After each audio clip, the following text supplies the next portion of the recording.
What's up, everyone? Welcome back to another edition of Sports to the Wire. For those of you who are actually new to the show, I am your host, Rashid White. All right, so today's video comes from us from Sports Wars there, and I don't know who made this video. I forgot the person's name that actually did it, but it's basically comparing, the 1990s basketball era to this basketball era.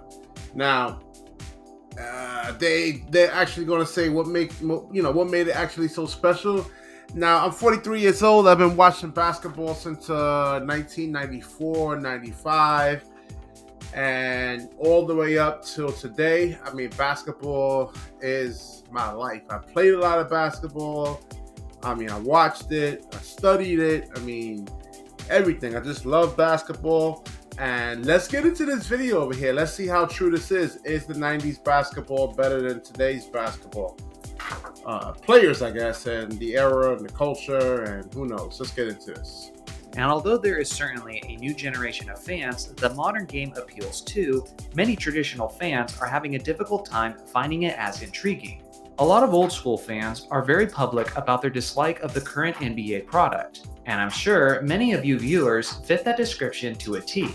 But without the full context, it's easy for those critics to simply come across like nostalgia-driven, grumpy old men who just want people to get off their lawn, rather than as objective individuals who have legitimate complaints about how the product's quality has declined over time.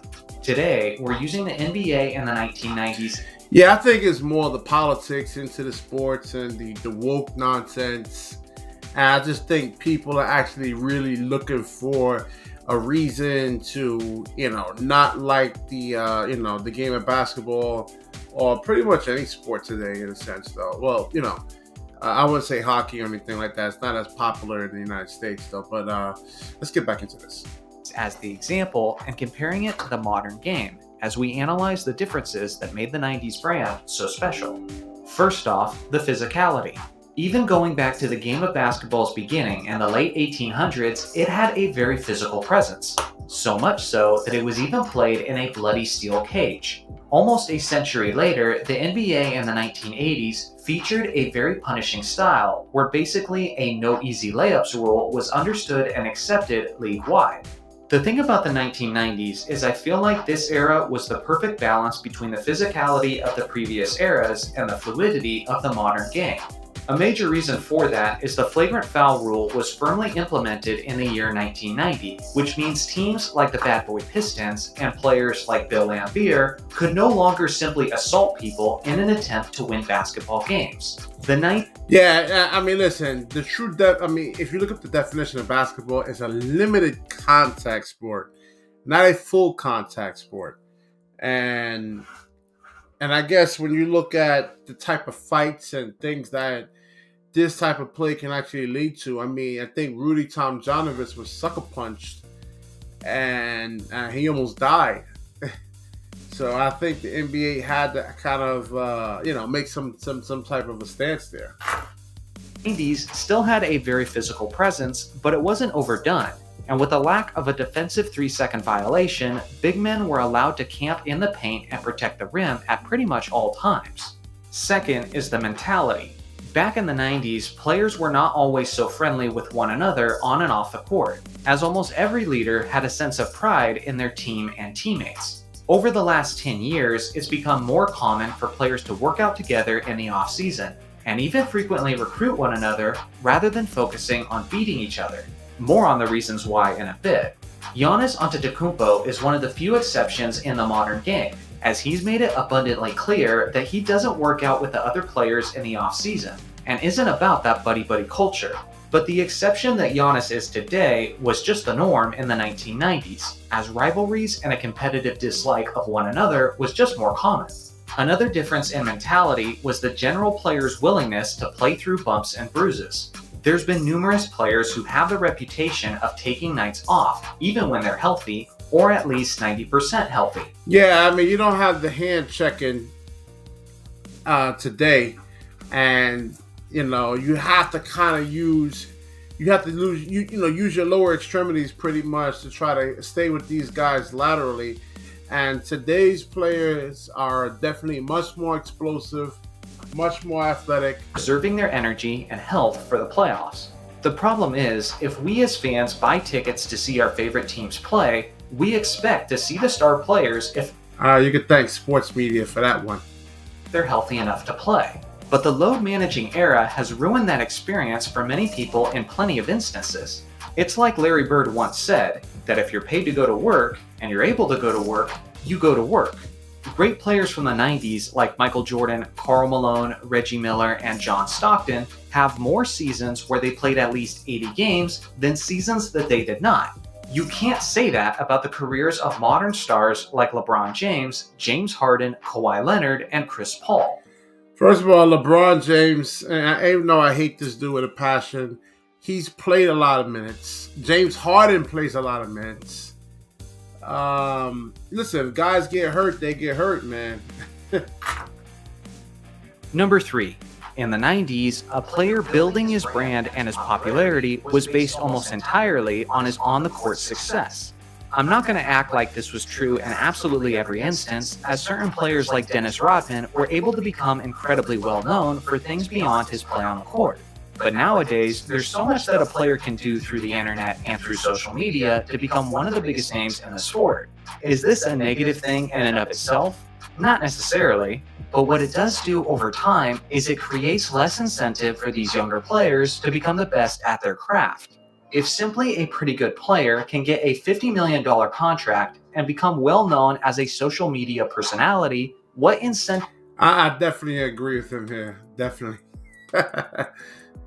does that player have to become a great player on the court? A player like Steve Kerr was a valuable role player and was one of the most efficient shooters in the league, who played on the team that most people consider as the greatest NBA team of all time. And at that point, Steve was getting paid $750,000 a year.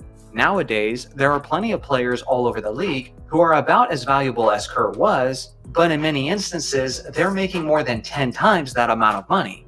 Even if adjusted for inflation, Steve's contract doesn't come anywhere close. Number 4. Contracts were longer, which gave fans a larger amount of time to develop an attachment to their stars and role players. In the 80s, Magic Johnson signed a 25-year, $25 million contract.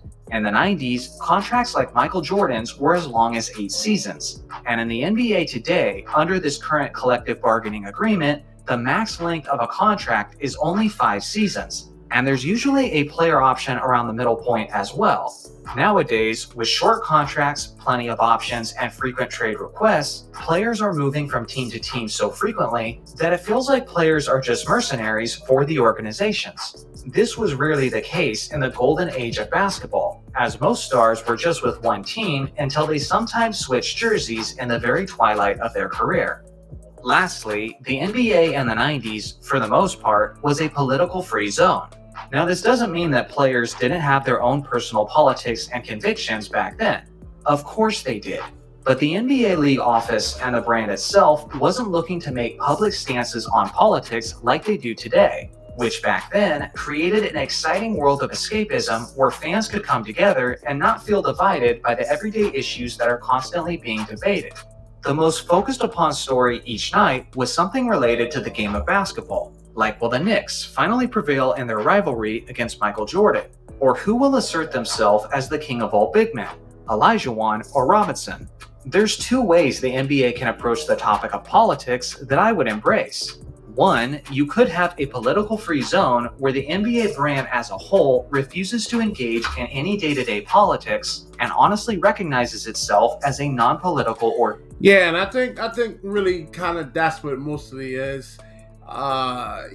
People look, to sports to actually escape and escape the politics, just escape the hardships of life, just sit down and relax and watch a game. And when you gotta get all this woke nonsense and again, me personally, I don't mind the players actually having a word, or their opinion, but when they just parroting CNN and MSNBC talking points, it's a problem for me, and it kind of disgusts me and makes me want to actually turn it off. But as far as like in terms of the actual players, no, today's players is just, I mean, the skill. I mean, when you look at Kevin Durant, you look at Steph Curry, Kyrie Irving. I mean, just the abilities of these guys is just unbelievable. And I've been watching basketball for 25, 26 something years. I've never seen anything like it, in a sense, though. How fast these guys are, how skilled these guys are. Even the bigs can actually shoot the three, hit the free throw, which makes it, to me, insanely harder.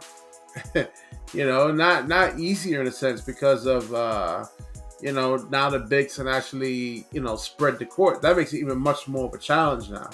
And they can put the ball on the floor. I forgot to even mention Giannis Antetokounmpo, how amazing he is. I mean, a 7-footer that can just put the ball on the floor.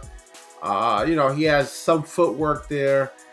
And, it's just, today's players are actually amazing. You had some good ones back then, some icons, but nowhere near like today. All right, so if you like the video, please like, comment, subscribe. Certainly share this video. When you share, the universe shares back with you. Peace.